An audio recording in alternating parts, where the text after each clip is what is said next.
regreso a la mesa de conducción para de inmediato darle la bienvenida al doctor Francisco Díaz-Canseco, presidente de Perú Nación, quien hoy nos va a acompañar en esta primera jornada informativa y abriendo, doctor, la misma con esta noticia, con este fallo que vuelve a poner en controversia la situación política y algo importante, que es cuán influyente puede ser la Corte en un Estado soberano como el nuestro. ¿Cómo está? Bienvenido. Gracias por haber aceptado nuestra invitación. Después de tiempo, doctor Díaz-Canseco, lo veo por acá. Me invitas, pues. Yo siempre te extraño. Doctor, como lo veníamos conversando en off, esto es un fallo que en definitiva no debe acatarse por atentar contra la soberanía de nuestro país. ¿Hay alguna injerencia política de por medio?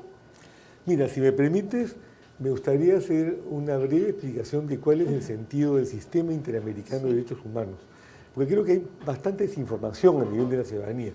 El sistema se crea, obviamente, para defender a los ciudadanos de los abusos que pueda cometer el Estado, que son violatorios de sus derechos humanos. Tiene una primera instancia, que es la llamada Comisión Interamericana de Derechos Humanos, que es como una suerte de fiscalía. Recibe las denuncias y luego, si las denuncias proceden, en primer lugar requiere al Estado para que arregle la situación. Y si el Estado no responde al requerimiento, puede denunciarlo ante la Corte para que la Corte siga el procedimiento. Hay ciertos casos que van directamente a la Corte, eso sí. Entonces, ¿qué ocurre con esto? Este sistema ha sido copado por la llamada izquierda caviar, que en realidad ya tienen poco de izquierda y mucho de caviar, ¿no? Entonces, estos personajes que son defensores de los terroristas, que además son enemigos de las fuerzas del orden, de los militares y de los policías, por lo menos con toda seguridad en el Perú, y por último han convertido a la Corte en una suerte de quinta instancia judicial, porque aquí tenemos la primera instancia, la Corte Superior, la Corte Suprema, y finalmente, si hay una violación constitucional, podemos ir hasta el Tribunal Constitucional. Y la última instancia, pero que ha degenerado, vendría a ser la Corte Interamericana, en la hipótesis de que agotadas todas las instancias en el Perú, persista una violación flagrante de los derechos humanos. Pero los caviares usan la quinta instancia, que es la Corte, ya como si fuera una Corte peruana. Van por quítame estas pajas. Sí. Viene el indulto a Fujimori y ¿qué es lo que hacen? Se van a la Corte Interamericana y se presentan y, por supuesto, la Comisión Interamericana, que preside un caviar peruano llamado Francisco Eguiguren, procede a emitir su opinión, como lo ha señalado muy bien Domingo García Belaúnde, un importante constitucionalista nuestro, sin estar siquiera informados de lo que ha pasado. Es una opinión política. Y lo que estamos viendo ya en este fallo de los 4 magistrados es algo que tiene el mismo trasfondo.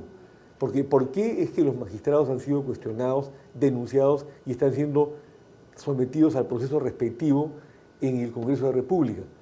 Porque emitieron un fallo interpretando un voto no muy claro del doctor Vergara Botelli sobre el caso del Frontón, donde se imputa a los marinos que participaron haber cometido un delito de lesa humanidad. ¿Qué es lo que esto significa? Si es un delito de lesa humanidad, no prescribe y se les puede seguir enjuiciando. Si no lo es, ya terminó la pesadilla que estos marinos que defendieron al Perú de los terroristas están pasando desde 1986. O sea, ¿cuántos años? ¿No es cierto? De persecución judicial. Entonces, lo que ocurre con esto es que ese voto es clave para efecto de lo que los caviares quieren, que es seguir persiguiendo a los marinos peruanos. Y Vergara Botelli emitió un voto singular cuando este tema se ventiló hace unos 4 años en el Tribunal Constitucional, en donde por sus propias razones él apoya la tesis de que no se trata de un delito de lesa humanidad. Pero estos 4 magistrados han cambiado el sentido del voto de Vergara Botelli, nunca había visto una cosa semejante, que interpreten el voto de un magistrado y resuelvan de esa manera una cosa tan importante como definir si los marinos que tuvieron que afrontar el tema del levantamiento de Sendero Luminoso en el penal del Frontón son o van a ser pasibles de haber cometido y luego ser sancionados por un delito de lesa humanidad. Ahora, doctor, en su opinión y por cómo se está dando esta situación, esto es un proceso que está en investigación. Quiere decir que la Corte está... El proceso te refieres que está en investigación es el de la acusación constitucional exacto. contra estos 4 magistrados que han interpretado el voto de Bernardo Otegi a su libre antojo. Y esto ¿no es cierto? estaría afectando directamente al el derecho de defensa que ellos tienen. No, mire, te voy a decir algo más, y coincidiendo contigo. Lo que afecta es lo siguiente: ¿cómo es posible que la Corte emite un fallo respecto a un proceso que esté en trámite? La Corte lo que puede hacer es participar ante una denuncia respecto de un fallo ya culminado, no de un proceso como el que ocurre en este caso, que está en pleno trámite. O sea, que ese fallo de la Corte es írrito, es inadmisible. En segundo lugar, ya la Corte se mete en todo en el Perú.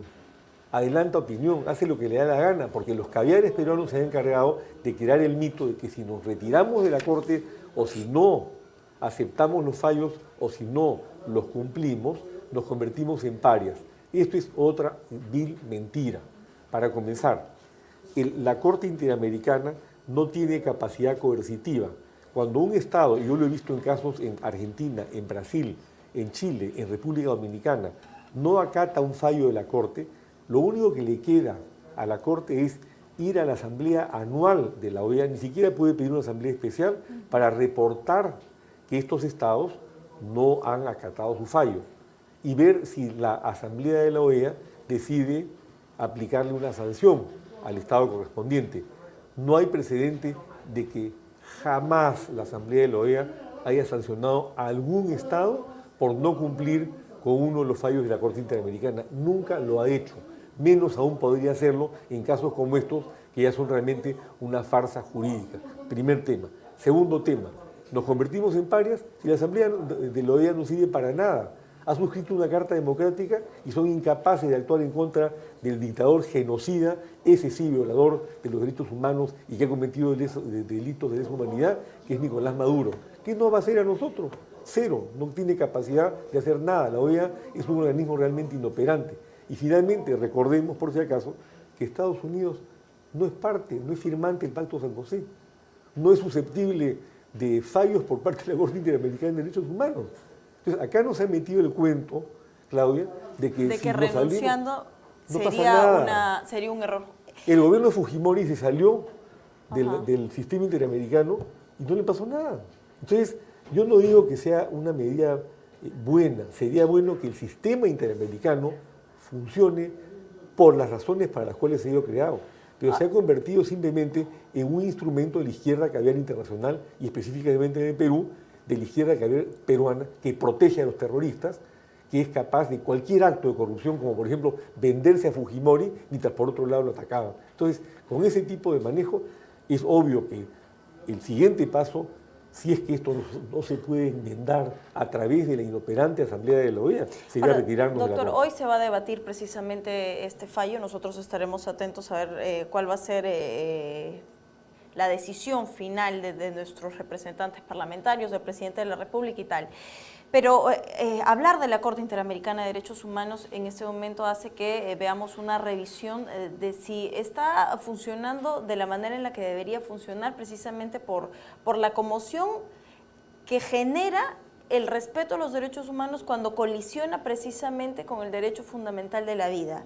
Estamos frente al terrible homicidio de esta niña de 11 años en San Juan del Lurigancho, Jimenita, y que de verdad el pueblo está cansado, está indignado, necesitan sanciones más drásticas, quieren hacer fuente ovejuna porque sienten que los operadores de justicia no funcionan. Y en este momento nos pone al debate la pena de muerte. ¿Debe implementarse en nuestro país? ¿Debemos hablar de una castración química? ¿Cuál es el camino a seguir para poder sancionar crímenes tan horrendos como el que hemos visto?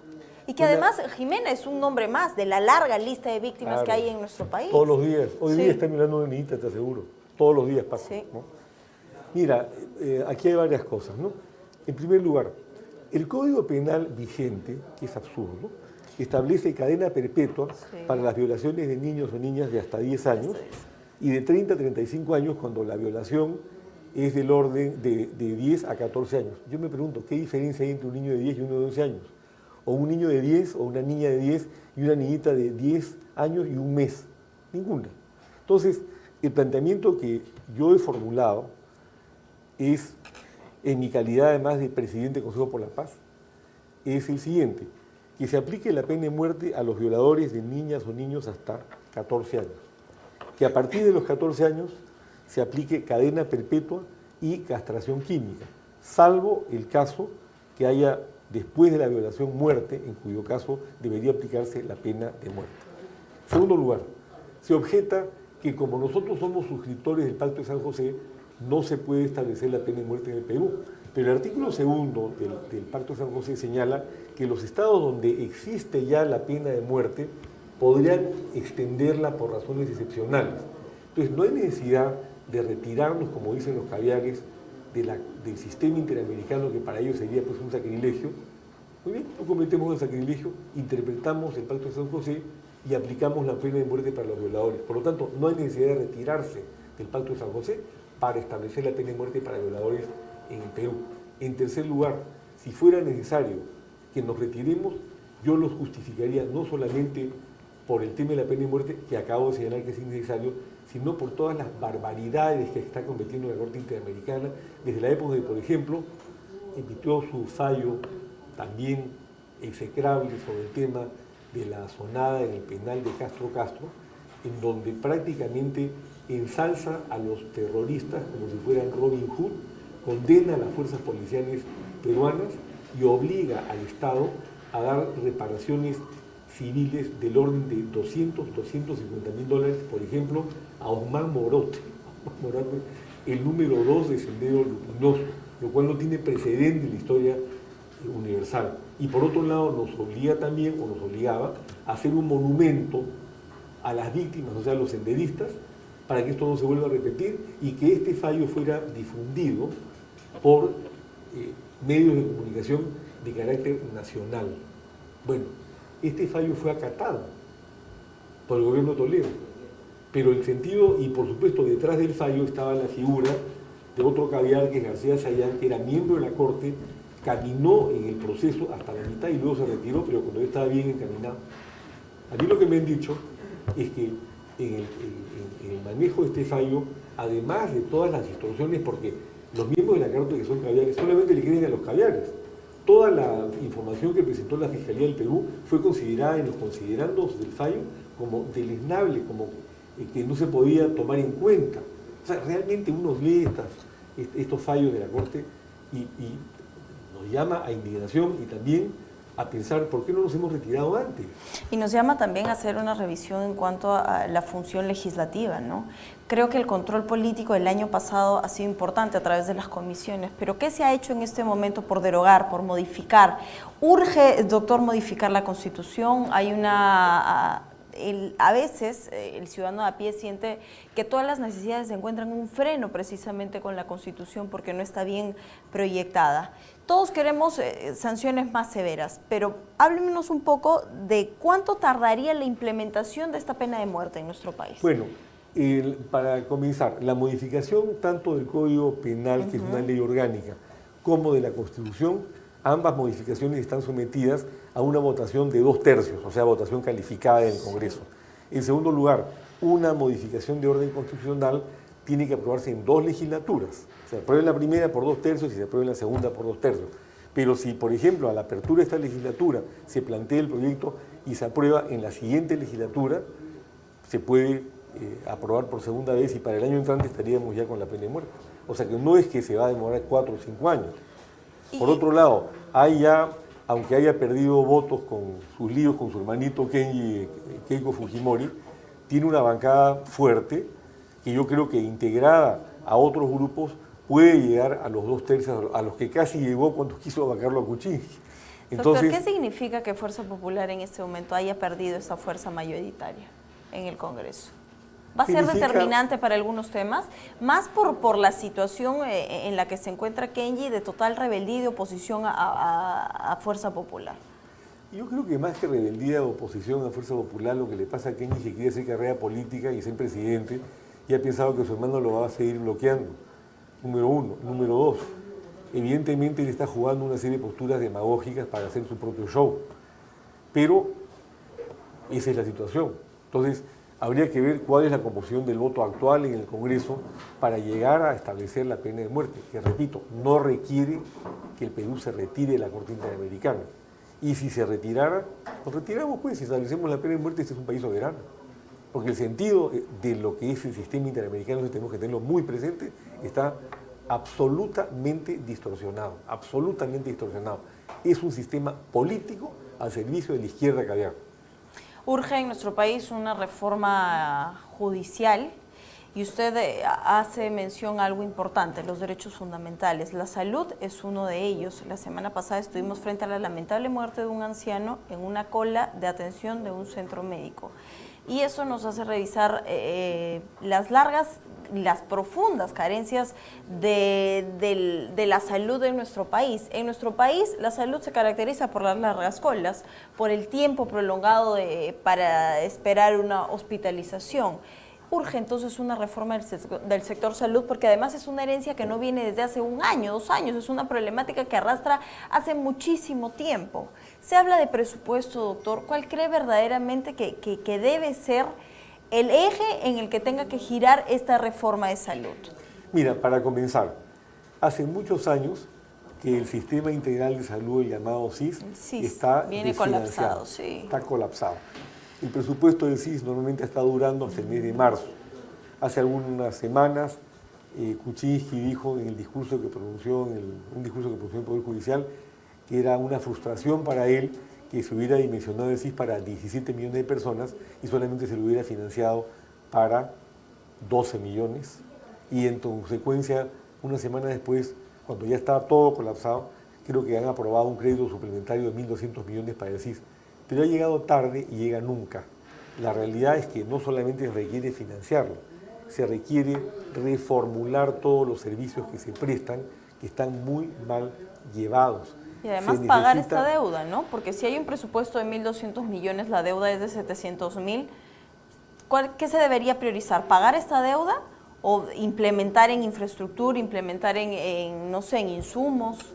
El tema, por ejemplo, en un caso, yo he recorrido varios hospitales en las últimas semanas. Por ejemplo, en el hospital de Cañete, colapsado, no había ni para gasa, ni para algodón, ni para alcohol. La única ambulancia se malogró y después se la robaron. Bueno, a eso estamos llegando. Parece increíble. ¿Cómo llega la salud en las postas médicas? No funciona. No funciona, sí.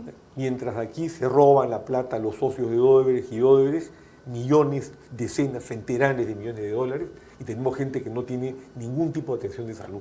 Entonces, sí necesitamos priorizar lo que nosotros llamamos el pago de la deuda social, que es no solamente salud, es educación. 50% de las escuelas del Estado peruano están colapsadas, no tienen agua ni desagüe.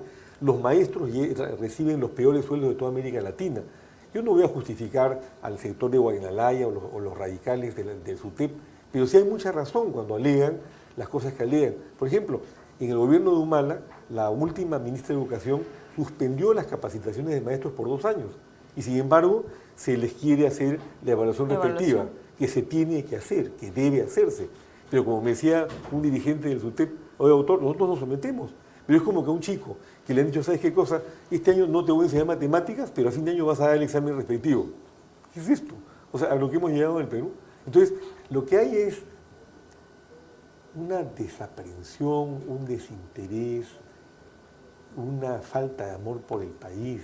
Hay el uso descarnado del poder para llenarse los bolsillos, para figuretear y cosas por el estilo, pero no hemos tenido realmente gobernantes con vocación de servicio, que es lo que necesita un país como el nuestro, que es ubérrimo, que tiene tanta riqueza, que tiene tanta capacidad.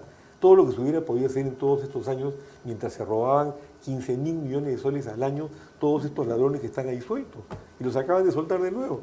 Entonces, ¿a dónde vamos con esto? Usted menciona el sistema de corrupción Odebrecht y estamos ante la futura confesión del hombre clave en este cierre de ruta de dinero, que es el señor Jorge Barata. ¿Cómo peligra su declaración, su confesión, con el hecho de que se haya impuesto una reparación civil en nuestro país que parece que pone inestable la participación de Barata dentro de esta investigación?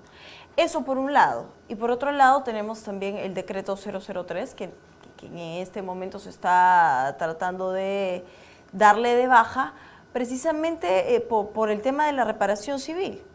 Mira, hay dos cosas ahí, ¿no? En el caso de Barata, ¿hasta dónde podemos confiar en Barata?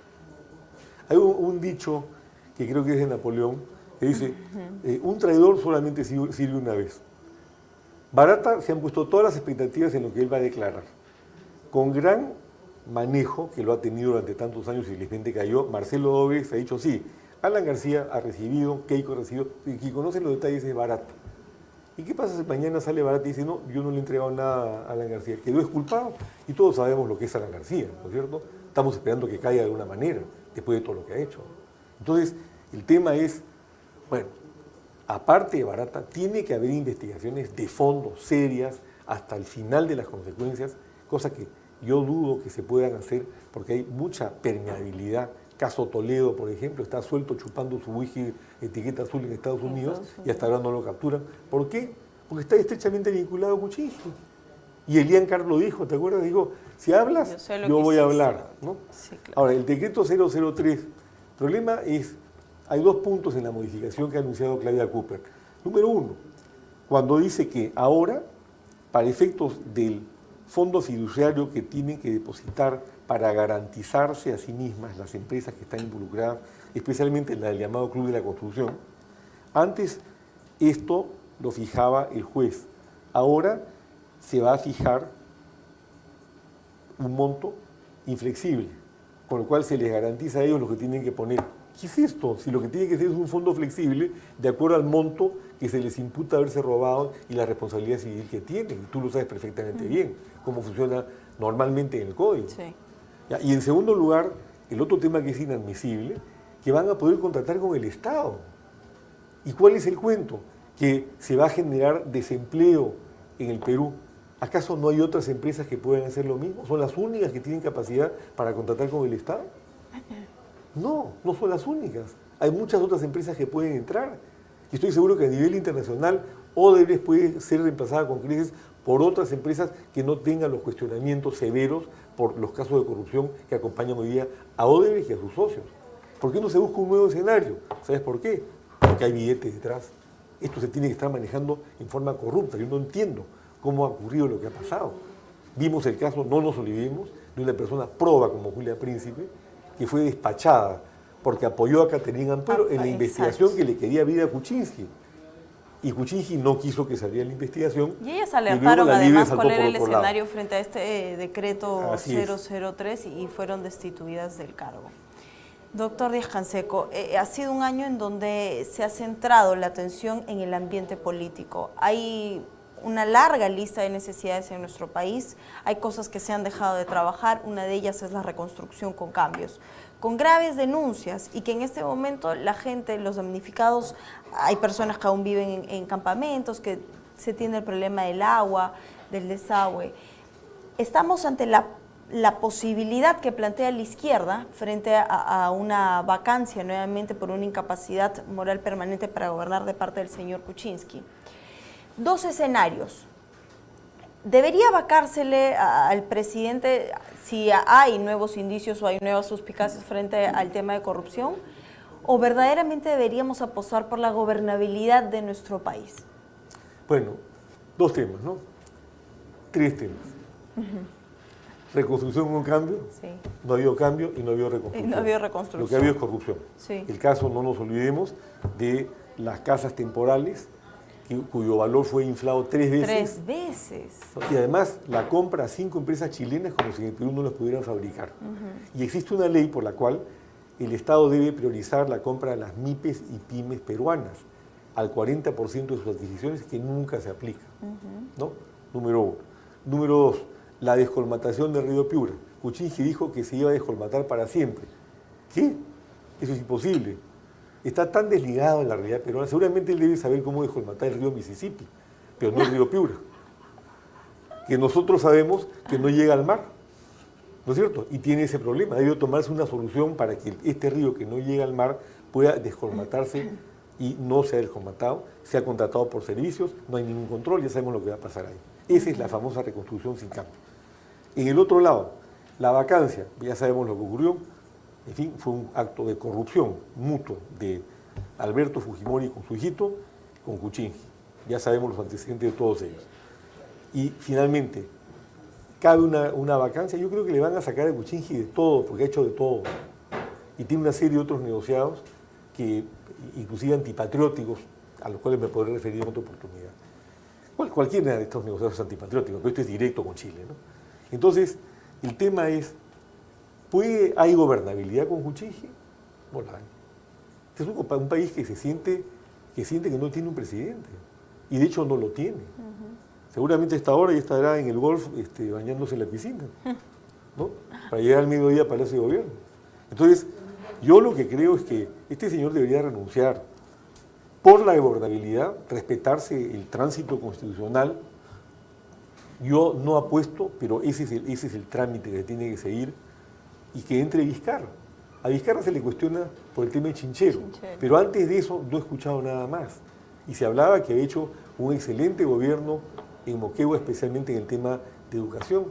Bueno, que entre el vicepresidente Vizcarra, que asuma la presidencia del país y que continúe el periodo presidencial y darle la oportunidad de demostrar que él no es un corrupto, que sí puede gobernar el Perú. De hecho, tiene una gran ventaja sobre PPK. Vizcarra es peruano. El otro es un gringo que ha venido a aprovecharse del Perú, que es otra cosa. Entonces, yo creo que démonos una oportunidad como peruano, a un peruano moqueguano de provincias. Ni lo conozco a Vizcarra, no puedo poner mi mano al fuego por él, pero yo creo que en este momento es mejor opción que mantener a este señor en Palacio de Gobierno, que en realidad va precariamente a sentarse a ejercer formalmente la presidencia y en la práctica no está haciendo nada. Mira, ¿cuál es el balance de los 16 meses de Kuczynski? 40.000 millones de soles de endeudamiento adicional para el Perú, que es el récord de la historia republicana del país. Y no olvidemos que en este tipo de operaciones, los bancos que la manejan, y habría que investigar qué bancos han manejado por la estrecha vinculación que él tiene con el JP Morgan, reciben 0.5% de comisión. Ahí se ha repartido una comisión al banco operador o a los bancos operadores de 200 millones de soles. ¿Qué es lo que ha ocurrido con la recaudación? La recaudación ha bajado al 9%. ¿Qué es lo que ha pasado? O sea, me refiero a las cifras económicas. Ha crecido el desempleo, cero inversión. Este es un gobierno, este no es el gobierno de lujo, este señor no es el gran economista que ha manejado la finanza del país durante tantos años exitosamente. Eso es lo que esperábamos de él. Cero. El resultado es, en economía, que es su fuerte teóricamente, el resultado es cero. Y luego, por supuesto, en la parte social estamos viendo la desfinanciación del CIS, que nunca le importó. Yo lo denuncié sobre el tema en 2004, cuando era ministro de Economía de Toledo. El tema de educación, que no ha avanzado absolutamente nada. Me felicito que el actual ministro, el señor Idel Wexler, creo que este nombre es medio raro. Idel Wexler, sí, de educación. Que yo recuerdo cuando era viceministro de Toledo, yo denuncié que habían liberado a 800 profesores senderistas, y él me replicó que no era verdad, que solamente eran 500. Pero creo que se está rectificando en esa dirección. Me parece muy bien, por ejemplo, que haya señalado que ya no se va a hablar de conflicto armado interno.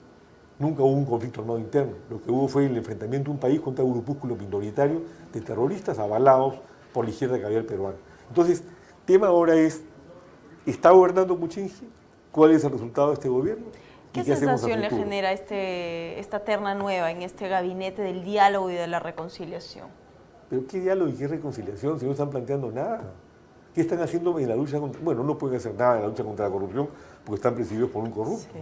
¿No? Entonces, ¿qué reconciliación puede haber de esa manera? O sea, ¿y reconciliación con quién? Todo ese es el lenguaje de los caviares, que felizmente algunos ya salieron del gobierno. Yo creo que puede haber muy buena intención de algunos miembros del gabinete, hay gente muy capaz, pero no tienen cabeza. Eso es lo que está pasando. No están encabezados por nadie y se dan cuenta de lo que está ocurriendo. Y en la sombra todavía debe estar Fernando Zavala, Torno y todos los demás que ya salieron, ¿no? Doctor, estamos a un año de los Panamericanos, a menos de un año de Panamericanos.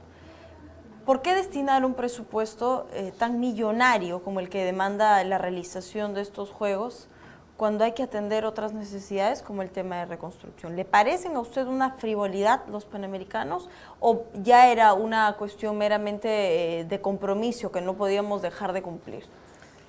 Hemos podido salirnos de los Panamericanos. Yo no tengo las cifras actuariales, pero si hay dinero para financiarlos, y luego, como he escuchado, va a redituar ese dinero en una cantidad mucho mayor, entonces es un problema de inversión que hay que calcular y por supuesto le trae al Perú desde el punto de vista del turismo, del reconocimiento internacional, en fin, una serie de factores políticos y sociales que son positivos. Pero si ha tenido que drenarse el presupuesto de temas esenciales como la salud o la educación o la seguridad o la justicia para financiar los panamericanos, evidentemente no hemos debido hacerlo. Te repito, no tengo las cifras de manera tal que no podría dar una opinión sobre el tema. Pero en principio, si no ha sido así y va a redituar económicamente, entonces bienvenido a los panamericanos. Pero aquí hay mucha gente, tú sabes, que se avienta a opinar, no, que la plata de uso se hace para otra cosa, sin hacer el análisis respectivo. Yo prefiero, en un caso como este, inhibirme de opinar todavía, pero voy a investigar y la próxima vez que conversemos te daré mi opinión. De todas maneras. Doctor, en una lista de prioridades, ¿qué se debe trabajar hasta julio para por lo menos tener algo de resultados y que la gente encuentre optimismo en el gobierno? Porque aún quedan 3 años aproximadamente. Bueno, yo diría, en lista de prioridades, primero que nada la salud. Quiero ver cómo se están manejando los fondos del CIS, que son evidentemente insuficientes, de qué manera se está reestructurando, tienen que contratarse los médicos, en fin. Y tener sobre todo algo que es muy importante. Yo he hablado algunas veces de lo que llamo las huelgas estructurales del Estado. ¿Cuáles son las huelgas estructurales? Las de los sectores sociales como médicos, enfermeras, empleados del Poder Judicial, etc. Todos los años hay una huelga. ¿Por qué? Porque no se prevé lo que va a ocurrir cuando ya se sabe qué va a pasar. Entonces, el primer tema es ese, ¿no es cierto? Salud. El segundo tema es el tema de la reconstrucción, que está en cero. Bueno, ahí tienen que trabajar directamente con los gobiernos regionales y con las municipalidades bajo control, porque hay mucho ladrón. Sabemos que el 90% de los alcaldes están cuestionados por actos de corrupción. Pero eso tampoco nos puede llevar a la inoperancia, que fue lo que ocurrió infortunadamente con Pablo de la Flor, que es un personaje muy capacitado, pero no dio fuego en esta área, ¿no? Y hasta ahora no veo nada de resultado. Y escucho más bien a las personas de mi partido político que tenemos en todo el Perú, comités, quejarse en el norte que no pasa nada. En tercer lugar, el tema central de la justicia. Eso le compete al Congreso de la República, que no está haciendo nada hasta ahora. Modifiquen el Código Penal, modifiquen la Constitución y listo, y avanzamos en esa dirección. El tema de seguridad, ¿qué pasa con la seguridad en el Perú? Tú sales a la calle, una chica como tú, te vas a caminar por el Girón de la Unión y te roban el celular en un 2x3, inclusive te pueden pegar y cuánto hay. Sí. Entonces, eso hay que pararlo. ¿Y qué está haciendo el Ministerio del Interior? Estos son mega operativos, que a veces son cosméticos, pero el fondo del asunto es que ahí están los delincuentes sentaditos y haciendo lo que les da la gana. Esta ola, por ejemplo, de asaltos a los bancos, vamos a ver si la pueden frenar. Entonces, hay una serie de cosas que el gobierno puede hacer, tiene los recursos para realizarlo, pero no hay liderazgo. Doctor Díaz-Canseco, muchas son las opiniones. Hay opiniones católicas, hay opiniones políticas, por ahí ya la gente hasta habla de estadística, de estructura y tal. Lo que sí es cierto es algo que veníamos conversando en off y es que debe de tener alguna repercusión, una conmoción social que pueda de una u otra manera sentar un precedente importante en nuestro país que pueda disminuir por lo menos la tasa de violencia, ¿no? Yo creo que lo que ocurre es que ha habido demasiada impunidad, tanto en los delitos de violación como en los demás delitos. Entonces, un tema es el incremento de las penas, otro tema es el establecimiento de la pena de muerte. En todo caso, este tipo de regulaciones tienen que responder a las necesidades de la época. No va a ser disuasiva la pena de muerte, pero sí va a ser un golpe que impacte a la población en el sentido de que los violadores van a saber que su sanción ya no es meterse a la cárcel o escaparse o lo que fuere, sino tienen la pena máxima, ¿no? Y hay algo importante en una de estas opiniones, por ejemplo, que tomando como ejemplo realidades en otros países, han habido muchos errores. Se ha condenado a gente que luego en el tiempo se ha demostrado ser inocente y trayéndolo a nuestra realidad, con la triste realidad de los operadores de justicia que tenemos. ¿Incrementarían los errores judiciales? ¿Incrementaría esta desconfianza en el sistema de justicia? No creo. Yo lo que creo que tenemos que hacer es comprender que no solamente, mejor dicho, el problema terrible de las violaciones no se va a resolver con la pena de muerte. Es, en mi opinión, hoy en el Perú, una sanción que guarda uno de los criterios doctrinarios importantes, la proporcionalidad de la pena versus el delito cometido. Eso es un primer tema. En segundo lugar, necesitamos realizar tareas preventivas de educación en los colegios, en las escuelas y con los propios padres de familia. Como lo señalé en una reunión que tuve con las APAFAS del norte de Lima hace un par de meses, el problema no son al final los hijos, son los padres. La formación que le dan a los chicos en sus casas. Entonces, ese es un segundo tema que es muy importante. Tercer tema, por supuesto, es empoderar no solamente a las mujeres, sino a los chicos. Yo tuve un caso en Ayacucho hace unos 3 meses en donde una señora denunciaba que un profesor que había violado a su hija durante todo un año, todos los días miércoles, fue finalmente detectado, porque la chiquita no hablaba, pero estaba totalmente traumatizada. Lo metieron preso por 3 días y luego salió porque estaba amarrado con alguien del gobierno regional. Y que ella no tenía defensa porque no tenía dinero para pagar un abogado. No he vuelto a hablar con la decana del Colegio de Abogados de Huamanga, a quien yo llamé inmediatamente y ofreció apoyar. Pero ¿cuántas veces ocurre esto en el Perú nuestro de todos los días? Todos los días. Sí. Hay una desprotección. ¿Para qué requería esta señora de un abogado? Lo que requería era un fiscal honesto y un juez honesto y un poder judicial operativo. Pero en esa remota localidad de Ayacucho no existía. Entonces, tenemos que implementar varias cosas, ¿no? O sea, lo que hemos hablado de las penas, lo que acabo de señalar de la prevención y, por supuesto, un sistema de justicia. Esto no se va a resolver, ojo, porque se establece la pena de muerte de acá a fin de año. No son soluciones de 24 horas para problemas estructurales que tienen tantos años, los cuales se han venido arrastrando. Pero tenemos que avanzar en la dirección correcta. Y por supuesto, nosotros hemos planteado la necesidad de, en la lucha contra la corrupción en el Poder Judicial y el Ministerio Público, la creación del Consejo Nacional de Moral Pública, proyecto de ley que está congelado por fuerza popular en el Congreso desde el 2 de agosto del año pasado. ¿Por qué? Porque a través de este mecanismo podríamos limpiar el Poder Judicial, no al 100%, pero en buena proporción, de todos los vocales, jueces corruptos y lo mismo en el Ministerio Público. Coimeros, sinvergüenzas, sometidos a presiones mediáticas o al poder que se puede ejercer sobre ellos en la medida en que un 60% de los jueces peruanos son provisionales y están a disposición del presidente de la Corte Superior respectiva, etcétera, etcétera. Eso se tendría que implementar también de una vez por todas. Ahí sí tendríamos un avance sustantivo y estructural. Consejo Nacional de Moral Pública para limpiar el Poder Judicial y el Ministerio Público. Prevención en las escuelas, en los colegios, en las universidades y con los padres de familia. Y por supuesto, sanción penal, pena de muerte a los violadores o cadena perpetua en los otros casos. Doctor Díaz Canseco, yo quiero agradecerle su intervención hoy con nosotros. Siempre es lindo tenerlo. Gracias por abrir de esta manera nuestra edición informativa. Nos reencontraremos, espero yo, pronto, para poder hablar de la renovación política. Se vienen las elecciones municipales y eso es importante. El doctor Díaz Canseco con nosotros hoy. Y vamos a seguir...